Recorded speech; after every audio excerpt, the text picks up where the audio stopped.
Star Wars guy here, and I'm going to be recording my reaction to IGN Fan Fest, which is going to have Skywalker Saga news in, at this point, just 35 minutes, so I'm getting ready for that. I'm excited, and yeah, you're going to see my reaction to it. First time seeing this new news, with an interview with a dev and in-depth look at the making of the game and possibly even more.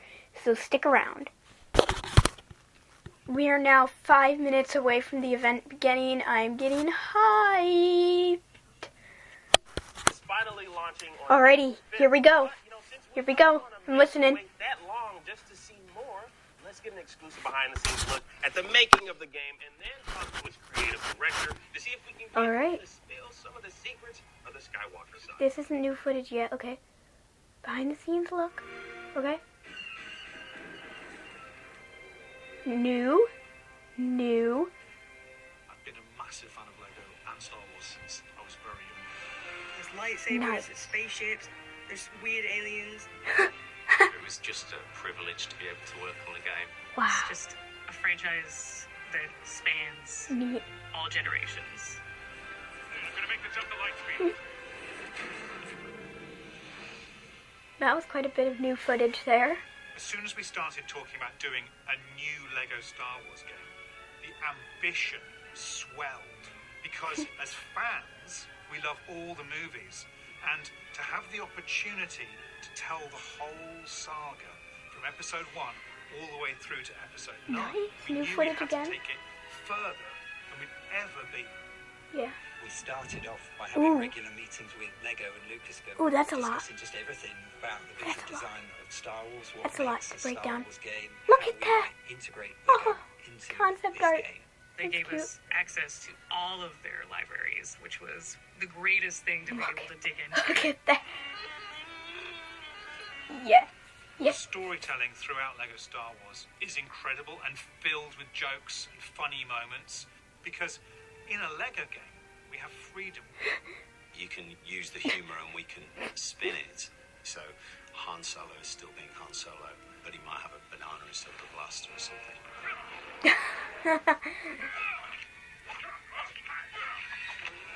Nice. We knew we needed to refresh the game, get something that felt familiar but Neat. reinvented. The systems, the frameworks we put in place to enable us to do that over like 100 different Wow. gameplay mechanics and all the different systems that make up that game. Real-time processing on the voices. So when you pick up a helmet and you put it on, your voice changes to sound like you're a stormtrooper. Well, looks like you've got a stormtrooper problem you should look into. We're putting a lot of emphasis on the lighting and the environments. We had something like 12,000 materials that were generated for the game, Oh, 20,000 unique models, and 26,000 textures. so much new footage. If you're a fan of Lego Company's work, you'll be amazed at the resolution and the amazing work that the models team have done. We get to recreate all of these iconic designs, literally brick by brick. We built the ships entirely out of Lego bricks. So that's not just the exterior of the ship, that's the interior, so you can land inside these ships and walk around in an environment entirely made out of Lego bricks. If you were to build one of our capsule ships in real life, it would take millions and millions of bricks. We've designed some of the characters that don't exist as physical models. What we would do is we'd look at the film reference, and we'd take existing Lego creatures and characters that are similar, and then what we end up with is something that is as accurate as we could make it. Take the Bantha, for example. So it's just There's really so true much to new Lego stuff here. IP, and it's really true to the film IP. We wanted an evolution, I suppose. So what we've done is try to keep what's familiar, but really add something a bit more modern in, a bit more fresher. One of the things we've done in this game is we've gone for a third-person camera. Yeah. With the blaster combat in the game, we really wanted to make it feel more visceral. Now when you use the blaster combat, Look at we that. bring the camera down, we get into this like third-person Oh, perspective. neat. And it just really makes you feel like more in the action, which is pretty great. There's so Using much the new Force footage. is a huge part of the game. The Jedi, the Sith, they all have this Force power where they can literally pick objects off the floor and fling them about. We really took advantage of that Force power that we haven't done in previous games. Ooh, what's that You can fly collectible? into space, and there's like just interactions that will happen. Giant ships, like a Star Destroyer coming in. There's so much You can try here. and fight it, and you can defeat it, and you can capture it. Look and at the take it landing over. in there. I think Oh, when we're making these games, we think about the fans a lot. So there's a few Easter eggs in this game, some stuff that we're really excited to get in. You can switch all the weapons so that it's mouth noises. So you can be like, zhuang, zhuang, woo, woo, pew, pew. It's, you might have heard of a little thing called mumble mode. So mumble mode is basically how the old Star Wars games were. We had to rely on animation, expression, and these sort of mumbles that mimicked the speech. It goes. Huh?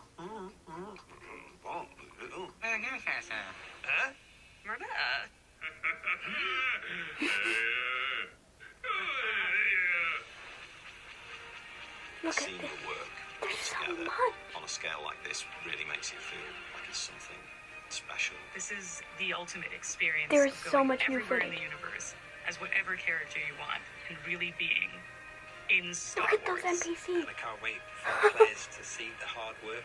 It's been a really ambitious project. What they've achieved, they should be rightfully proud of. Oh my gosh, and we still got the interview to go. Okay, that was like, I think all of that was new footage. Yes, that's what I'm talking about. That's a lot to break down. Yes. Okay, now we Play it got on the Xbox interview. Series X and S. I'll be doing that.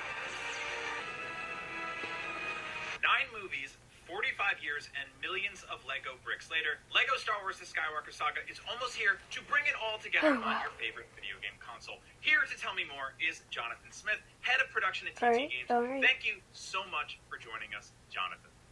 It's a huge pleasure. Great to see you. Thank you. So you've been with Let's turn this Lego up a and bit. Star Wars for so long. I cannot wait for this game. This is the culmination of so many different aspects of the Star Wars and video games and toys coming together. One of the things that I really love about what we've seen so far about this game is that combat seems to be on a completely different level than we've seen before. It appears there's a lot of refinements, especially specifically to the lightsaber fighting. Can you tell me a little bit about how combat's evolved in the new Lego Star Wars game? Yeah, sure. I mean, everything is new. We've had the opportunity to build this game thinking what would be great now. Forget about the past. Let's take advantage of every element This is skill, old and footage, piece of older technology we trailer. can bring to bear to make the ultimate Lego Star Wars game now. And when we look at those movies, there's a lot of fighting. And there's a lot of cool fighting. So the first question we asked ourselves was how to make combat more exciting, more intense, feel more personal than you've ever had it in any Lego Star Wars game previously.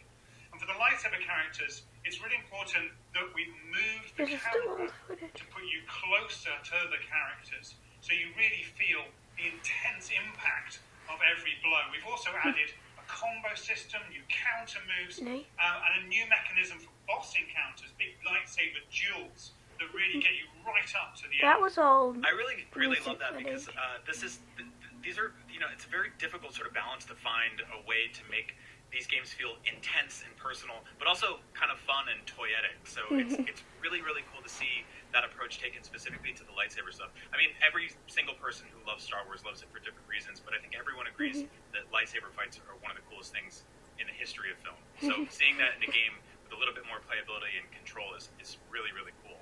No, that's now, this is obviously like built from the structure of, so much of what your team has done in the past with the Lego Star Wars games.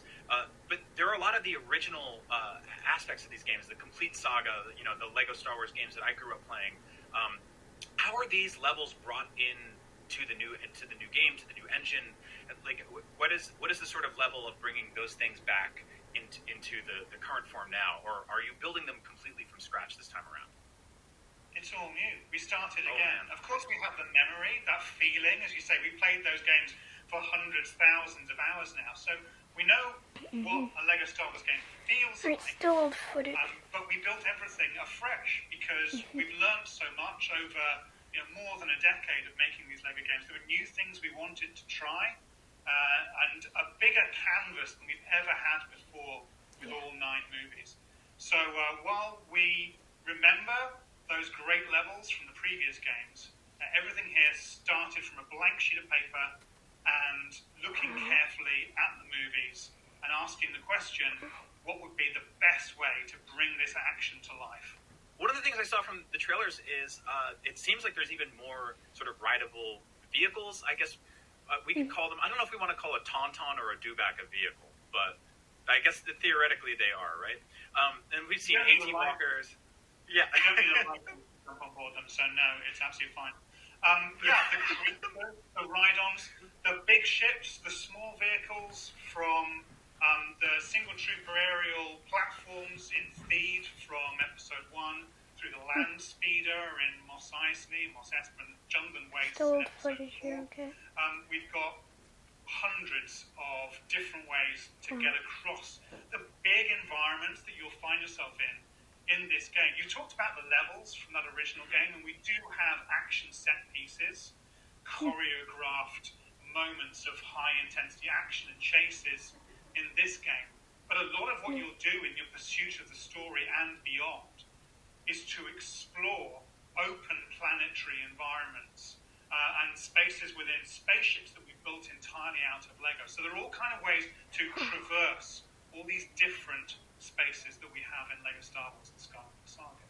Let's talk about co-op, because co-op has always been one of my favorite elements of these games. I've seen co-op in the Lego games evolve throughout the years between single screen and split screen, and then we've had the thing that's sort of like the kind of clockwork camera angles and stuff like that. How are these levels or these areas scaled for two players? Because I love to play these games co-op, and they've always scaled well for sort of people of all ages. So what was done this time around to sort of advance that? It's been a critical part of every Lego game we've done right from the very start, although we have approached it in different ways. But having people play together, and I think in particular with a Lego game, having people of different ages play together, be it older and younger siblings, but in particular, parents and children has been something we've been able to really focus on and have again with Lego Star Wars and Skywalker Saga. So the whole game is playable in co-op. You'll pick up as different characters. It will work with a straight split screen. The dynamic split screen that you're talking about was something that we experimented with for a while, but we've gone to a fixed split screen now for this game. And the areas that you'll explore are generally quite large. There are set-piece duels and highlight, showcase, choreographed sections which bring the players very closely together. But also there are quite large spaces, like the whole of Coruscant, or large cities on Tatooine, or Theed Palace, another large environment, where you'll be able to split up and explore and discover all the secrets that the game has to offer off the beaten track. So how does that work for sort of like the legacy features, stuff like True Jedi, collecting enough studs in each level? Is that stuff coming back, or have you kind of looked at that and kind of flipped it over on that end too? So the reasons for having many of those old features that we had, the reasons for having depth of collectibles and rewards for playing the games increasingly skillfully, rewards for experimentation, the incentive remains the same, but we have freshened up our approach, and we're very closely this time immersed in the Star Wars universe. So we don't have gold bricks, but we do have shimmering, attractive, secret, hidden kyber bricks that you'll be able to collect across the whole game, both through progression with the story and also off the beaten track, in the hubs, in out-of-the-way places, by completing challenges and side quests and extra bonus missions.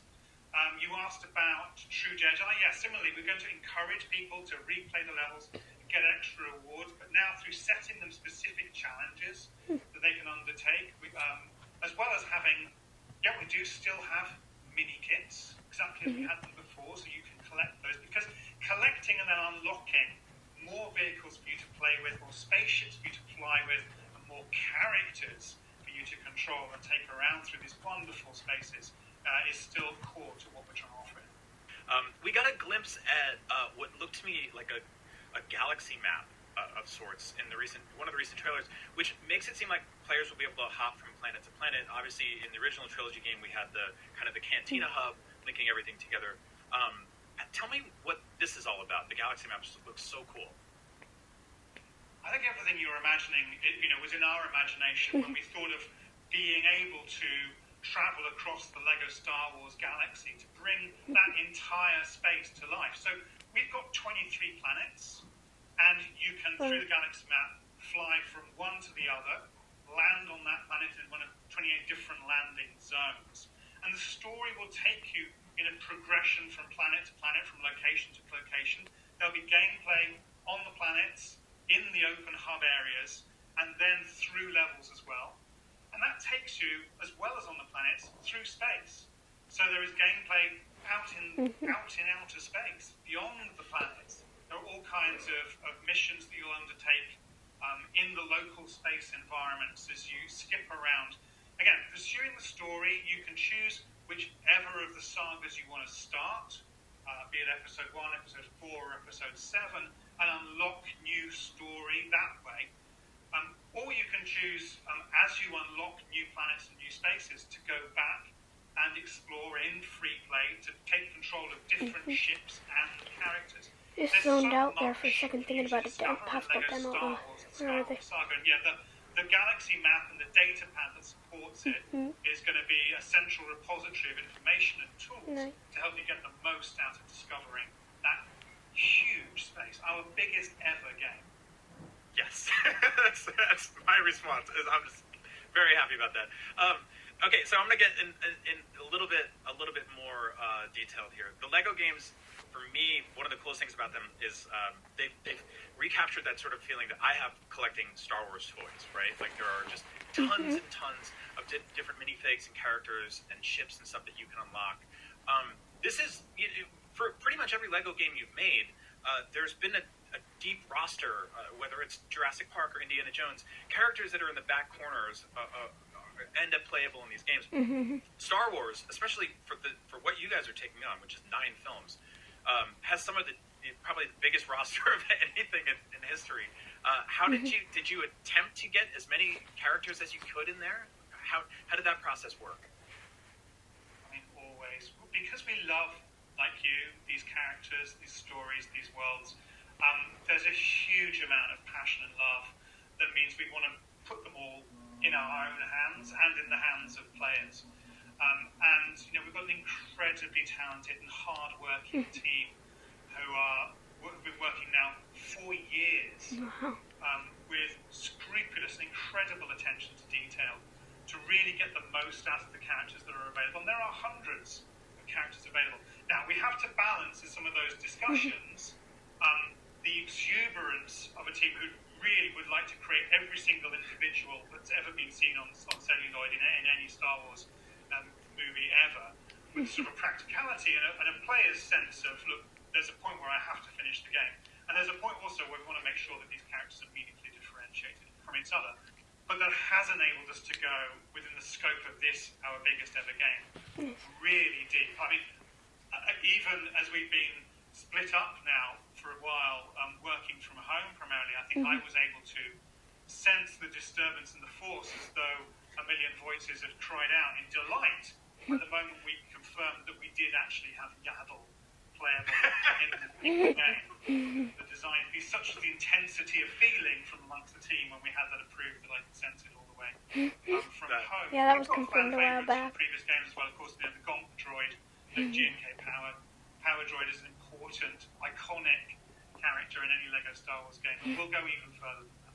They know their This game is stunning. fans. Like it's gorgeous. I didn't expect anything less, but it seems like it's really taking advantage of the power under the hood of the new consoles and PC and stuff like that. Tell me how this game came together visually, because I know you're trying to strike that balance between something that looks like a shiny little piece of plastic toy, but then also something that's epic and grandiose and gorgeous. I mean, it's simply the incredible work and talent of hundreds of people for a very, very long time. Starting at a foundation with some of our amazing technology specialists and engineers creating new rendering systems that really make everything look better than it's ever looked in a Lego game. This was the right time for us to go back to Star Wars with the power of next generation consoles as well, and really give you vistas and effects that we've never been able to do before. But building on that then is the work not only of the character modelers who have sweated, again, every detail of bringing these figures to life, every seam, there's new effects now weathering the characters dynamically so that the sand they walk through actually appears on the physical models. And then the skill of all the artists and all the effects that go on top of that to make it all fit together and seem of a place.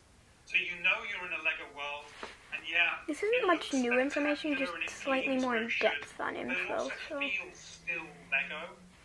The things that are made out of plastic bricks still have that connection that you have as someone who's picked these bricks up and played with it yourself. They still have the same meaning. It's a feat of technology, aesthetics, skill, creativity, and just hard work. Jonathan, thank you so much. This is everything I wanted to hear today. This is actual, real, palpable excitement coming from me because I love this series. I love these games and I love Lego, and I'm super excited to see it all come together. Lego Star Wars The Skywalker Saga comes to PlayStation, Xbox, Nintendo Switch, and PC this April. So for all things Lego Star Wars and video games, stick Announce a with demo? IGN. And Maybe, thank possibly? you so much, Jonathan. Just possibly? It's been a huge pleasure. Thank you very much, Brian. No. Oh, I want a demo so bad, but I am a Jedi, hey, that was still good. like my father before me. So be Oh, this is old footage, Jedi. but I thought that was good. We got a lot of new gameplay in that development process. Thanks, Brian. Earlier Okay, so in that development process part, in that part of the video, we actually did get a lot of new footage. But other than that, there wasn't much, I would say, that was really that of importance. There was no new footage. It was just reruns of footage in the interview and talking a bit more in depth about stuff. But I will definitely be breaking down this whole section of the trailer. There was so much here. There was so much here. It's just crazy. There was just so much new footage that they showed, and we did not expect that much new footage. Like, boom, and then there's so many details that I saw in some of these areas. So yeah, there's still more I will be making on this game as it gets closer to release. I also noticed we get a good look at the open world map here, Jundland Waste, Sarlacc Pit, and yeah, that's where they are. And then, so yeah, this is so exciting. I'll break more of this down later. Dude, there's a bunch of text down there. But yeah, I'll break more of this down later in a future video, hopefully coming out later today. So stick around for that. Man, this just looks good, and I love how they all have Lego things in the background there. This is really getting me excited. I cannot wait much longer for this game. More modern and a bit more fresher. One of the things we've done. Just look at this. This is just amazing. Well, I guess that's that, guys. That's the Skywalker Saga news for today. I think it was worth it. I mean, there was no new demo announcement or anything, but I think it still proved to be some fun content that they showed us. And yeah, I'll have a breakdown out later today. And I'll see you guys next time, and be sure to subscribe so I can win the subscriber war against my friend. But I'll see you guys next time.